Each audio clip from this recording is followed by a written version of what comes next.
ሻቺ ዜኔ ምን ያስነካሻል? የኔ ባዳ ነው እንዴ? ተናገራለህ። አላዩኝም ሳላይ ሳይኝ እንዴት ነው ማያዩሽ? ካሜራ አለ አይደል? ምን መታወቅ እዚህ ነው።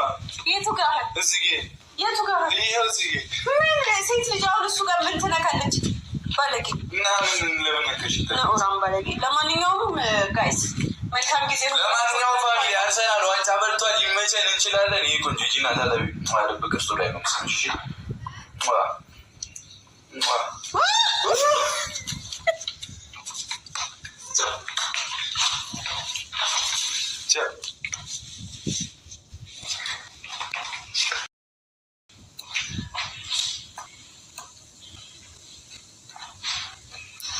ይሸታሉ